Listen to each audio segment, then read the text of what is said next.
Talk North listeners, we have a deal for you through our friends at Bite Squad, bitesquad.com, and the Bite Squad app. Use the promo code FOOTBALL anytime between December 27th and January 2nd. Use the promo code FOOTBALL, uppercase, to get $5 off your food order of $20 or more. That's $5 off orders of $20 or more. Go to bitesquad.com, the Bite Squad app. Use the promo code FOOTBALL. We appreciate everybody who has supported our relationship with Bite Squad. We appreciate Bite Squad for sponsoring the programs. And here is the program.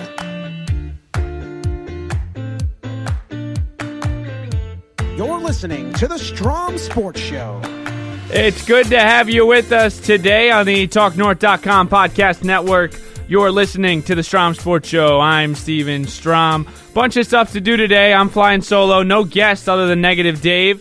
As we usually do, he'll kick off the show in about 15 to 20 minutes. We will start here, obviously, with the Minnesota Vikings. And they had to win this game against Miami. If you watch the game, it was kind of scary going into the second half, obviously. And after the first play of the game in the second half, you kind of thought to yourself, man,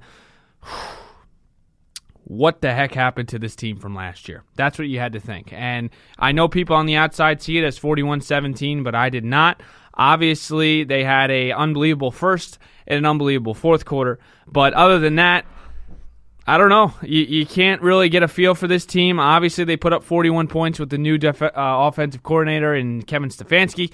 That was a good opening game for him, obviously. But the overall feel is you got to win the next two, as they play the Lions and the Bears to cap off the year. Big loss for the Panthers last night against the Saints. So the Vikings now worry about two teams, and that is the Philadelphia Eagles and the Washington Redskins, who play each other at the end of the year.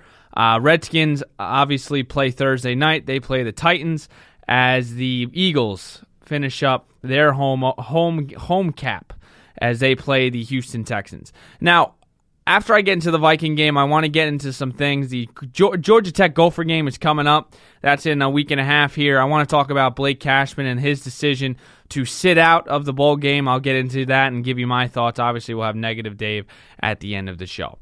Now, I'm not here to convince you that the Vikings are the Super Bowl team and they can win a Super Bowl this year. They could, but they probably won't. But let me just let me entertain you for a second here. The Vikings are in a rare position.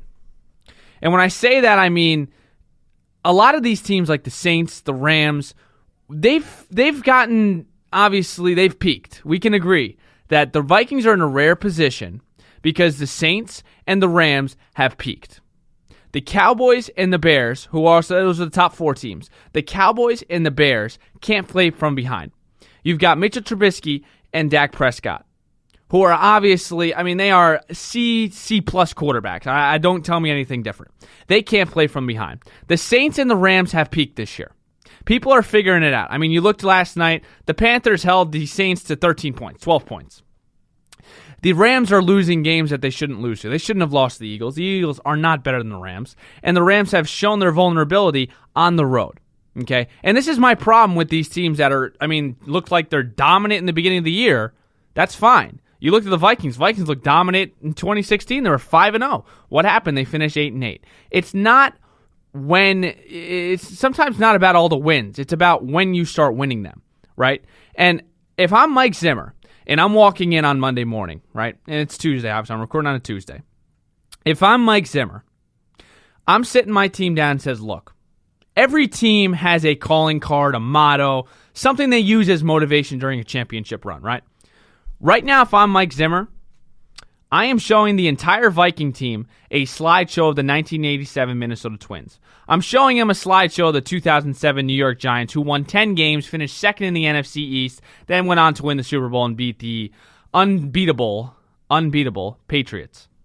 I'm showing them the 2010 UConn team with Kemba Walker, who finished 9th in the Big East. They were 9-9 and finished 9th. They went on to win the Big East tournament, which they had to win to get into the tournament, and then went on to obviously win the entire thing. It's not how you start, it's how you finish, right? Vikings are in a rare position. Nobody has seen the Vikings to its fullest capability. No one has seen them gel The fans haven't. I mean, Lord knows the fans haven't seen it, and they've been waiting for it. And I know people want to pin this game against Miami as the put-it-together game, but Miami has a horrible defense. Kirk Cousins' pick six kind of changed that game for them, and they're lucky that they rolled over. And Marcus Sherrills, who's just unbelievable, had a huge punt return, who's very underappreciated. But let's look at this. No team has seen the Vikings click. Neither have the fans. So you kind of look and you think, well, what are teams going to look at when they see if the Vikings make the playoffs? Let's assume the Vikings win their last two, or whatever it may be, they sneak in. What are the Bears looking at? What game? What game are the Cowboys looking at? Because you want to look at a team at their best, right? When you're studying them, where's that game for the Vikings? And that's the scary part. They're playing with house money at this point. When can we mark down and say, well, the Vikings had a great offensively and defensively game? They've never played a complimentary football game. They've never have. Don't give me the Dolphin game. They are not a very good team. I know they beat the Patriots, but look at their defenses. They're not very good. Are you telling me the Vikings can't beat Mitchell Trubisky, who's never played a playoff game, or Dak Prescott, who's 0-1, or Jared Goff, who's 0-1 in the playoff? It's a different vibe with this team because they failed to meet regular season expectations. So everyone wrote them off. As soon as the Vikings lost to the Bills, they were like, okay, they're not serious. The great teams don't let the bad games or moments define a season, right? And I'm not, like I said, I'm not trying to sell you on a Minnesota Super Bowl, but I'm telling you this. The 98 Vikings had high expectations, and they failed. The 2000 Vikings had high expectations. They failed. The Vikings had high expectations, but they didn't necessarily fail yet. They're going to go into the postseason with no expectations. And I've said it a million times, nobody cares about your record going into the playoffs. No one says, oh, well, this team was this and that. If that was the case, the Patriots would have won a Super Bowl. The Eagles obviously didn't care. The Vikings were 13-3 last year. The Giants didn't care. The Patriots were 18-0. No one cares. Just get in. Just get in. And that's what I've been saying all year. Who cares what your record is? It's never perfect. The journey is never perfect. The Vikings are going to have zero pressure on them going into this postseason.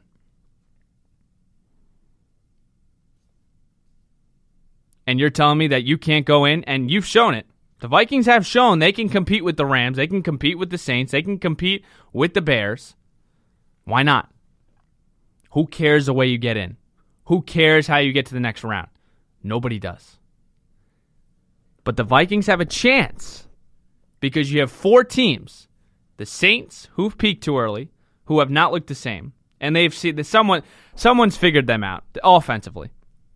The Rams obviously do not look the same.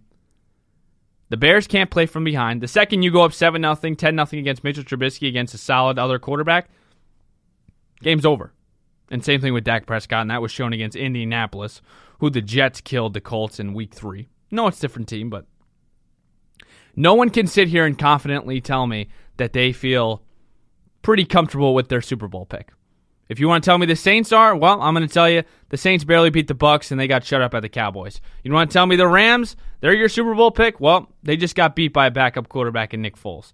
You want to tell me that you're confident in the Bears? Well, let's see how the Bears do on the road against a team that maybe gets out on an early lead on them. Same thing applies with the Cowboys. It's open. The NFC is completely open. And if I am Mike Zimmer, every day I am telling my team, why not us? Why not? Should have beat the Saints at home. You had a chance to beat the Rams. You have a chance to beat the Bears Week 17. The Cowboys ain't very good. Why not us? Show the teams that have snuck in, backed into the playoffs, whatever it may be, and have turned into a championship. Nobody cares about the regular season. Nobody cares how you got in. All that matters is if you get there and if you win. Just hope the Vikings don't have this what-if scenario. Oh, what if the Vikings made the playoffs? Because if you lose these next two and you fiddle out, and you don't deserve to win, you don't deserve to get into the playoffs if you win 7 games, I'm sorry. But don't leave this season with the, man, what if we got into the playoffs this year? Man, we were so close with the Saints. Man, we were so close with the Rams. One possession. Oh, if we didn't throw that interception in Chicago, we may have had another win. You don't want to play that game because that's not very fun. That's the worst about seasons. You don't want to sit and say, what if? But the Vikings, who are in a rare position, a completely rare position, where they have an opportunity to get into the playoffs and shock the world. And I'm like I said, I'm not telling you guys that the Vikings are going to the Super Bowl, but I'm saying you look at the 87 Twins, you look at the 2007 Giants, you look at the 2010 UConn basketball team, nobody thought they were going to win a championship until they did. Nobody's seen the Vikings at their fullest capabilities. No one's seen them say, man, look at that Vikings team. This is what we expected last year. Because, quite frankly, no one has seen that this year.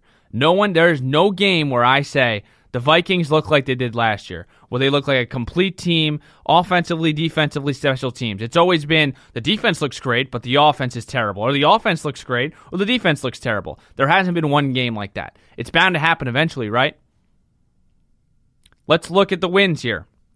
If you go into the playoffs and you win 3 in a row, feel pretty good about yourself. But if you're the Rams, you're 11-3, and you know you're not playing well,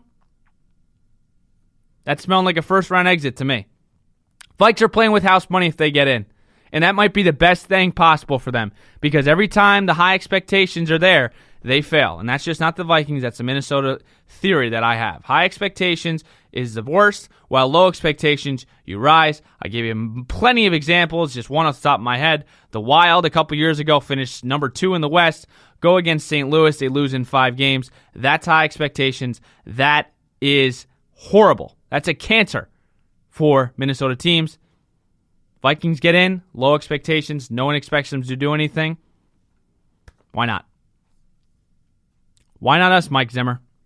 That's what I'm telling my team.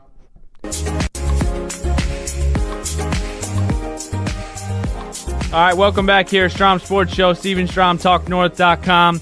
Now, December 26th, we know the Minnesota Golden Gophers, who snuck in 6-6, obviously after a huge win against Wisconsin, may have kept Fleck around for a while. I mean, they just signed him to another extension, another year for that, for PJ Fleck. So they'll take on the Georgia Tech Yellow Jackets on December 26th. They will be on ESPN. I think it's about a 5-point spread, over under 60. Might take the over. We'll see. But I wanted to get into something with you guys, and I usually I don't really talk a lot about college on this, and if you are a follower of the show, you know I played college sports, so I have a little bit of bias, I guess, when it comes to the student athletes being paid, etc. And something that popped up in my timeline a couple days ago was that Blake Cashman, obviously the all-conference or all-third Big Ten linebacker for the Golden Gophers, he is deciding to forego the Quick Lanes Bowl and sit out due to, obviously, he doesn't want to get injured. And I saw some guys on Twitter, some fans, and they're saying that, well, he doesn't have that competitive edge. And I got a lot to say to this, because let me ask you this. How can you blame a guy that has a potential to make millions of dollars? And I don't know what he's projected to go. But how are you going to tell a person that has the opportunity to make millions of dollars to play in a meaningless, and I mean meaningless, a Quick Lanes Bowl in Detroit, Michigan? Is that going to define his career? Is that what is going to define Blake Cashman's career?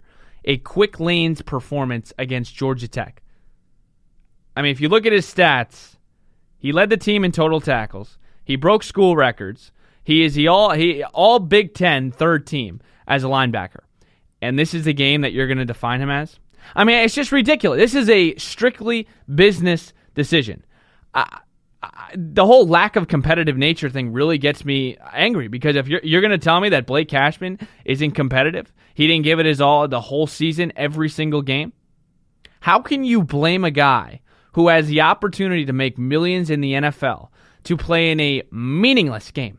That's like saying, oh, well, if you're in the playoffs, right? You're not allowed to play in the Pro Bowl. Isn't that usually how it goes? Well, if this is the position